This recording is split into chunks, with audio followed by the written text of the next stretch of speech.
જય ભીમ. હવે અમરેલી જિલ્લાના મોટા આકડિયા ગામે અનુસૂચિત જાતિ સમાજની જે ખેત સામુદાયિક મંડળી છે એને વર્ષો પહેલાં સરકાર તરફથી 196 એકર જમીન જે આ મંડળીને ફાળવવામાં આવી હતી.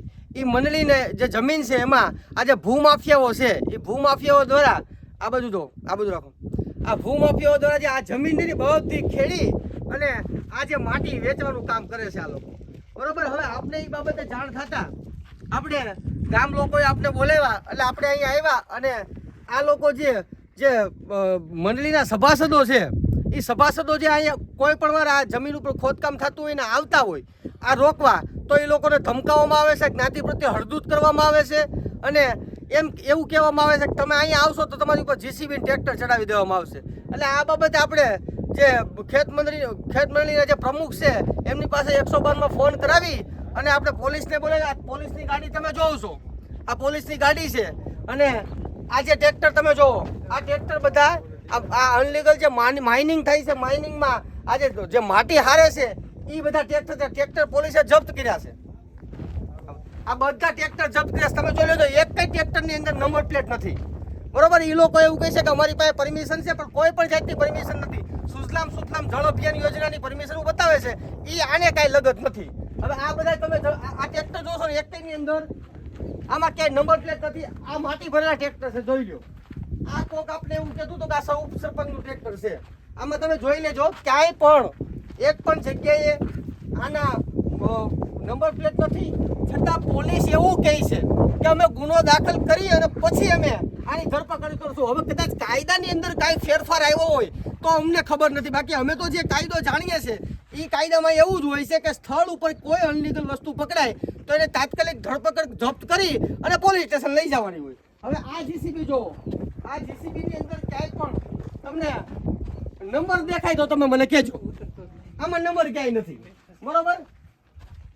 આ ભાઈનો આ જીસીબી છે, આ બે જીસીબી આ પકડ્યા છે પણ આ લોકો પોલીસ ખુદ એવું પીએસઆઈ એવું કહે છે કે અમે આની ધરપકડ નહીં કરીએ. તો ભાઈ જપ્ત ક્યાં કારણોસર તમે નહીં કરો? આ તમે દેખાડો. આ જુઓ. બરોબર. આ જય દ્વારકાધીશ લખ્યું છે, જોઈ લો. આ બધા જીસીબી ને જપ્ત કર્યા છે પોલીસે. અહીંયા જે 3 ટ્રેક્ટર પડ્યા છે અને આના જે ડ્રાઈવરો છે આ ડ્રાઈવરો એક જ ડ્રાઈવર પાસે લાયસન્સ નથી. બરોબર. વગર લાયસન્સને આ લોકો ટ્રેક્ટર હલાવે છે. પણ આરટીઓના આપણે ભાવેશ કલસરિયા જે રહ્યા આરટીઓ અધિકારી એને આવું બધું નહીં દેખાય. બરોબર. અમરેલી આરટીઓ કચેરીની અંદર કોઈ અનઅધિકૃત પ્રવેશ કરશે અને એની ઉપર ફરજ રૂકાવટ કેમ કરવી એ એને ખબર પડશે. પણ આ બધું અનલીગલ હાલે છે. આ એને નહીં દેખાય. આ તમે જોજો, સામે ઝૂમ કરો.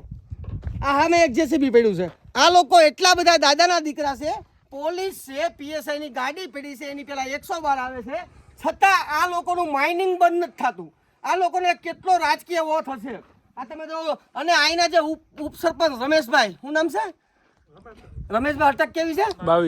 રમેશભાઈ બાવીસી પીએસઆઈ વાંઝા સાહેબના મોઢો એવું કહે છે કે મારા જીસીબી પોલીસ સ્ટેશન લઈ જાઓ તો જોયા જેવી થાય ને તકલીફ થઈ જાય. હવે આ વ્યક્તિને આટલો બધો તો કયો રાજકીય ઓથ છે જે પીએસઆઈને એવી ધમકી દે છે, એની ફરજમાં રૂકાવટ કરે છે. બરોબર. એની ફરજમાં રૂકાવટ કરે છે, જે એની કામગીરી છે, એની જે પ્રોસેસમાં એની ફરજમાં જે રૂકાવટ કરી એનું કામ બંધ રાખવાની આ કોશિશ કરે છે આ વ્યક્તિ. છતાં પીએસઆઈ એક શબ્દ બોલવા તૈયાર નથી. બરોબર. એટલે આ જે રમેશભાઈ બાવીસી ઉપસરપંચ મોટા આકડિયાના છે આ બહુ મોટી તોપ છે, રાજકીય ઓથ ધરાવે છે.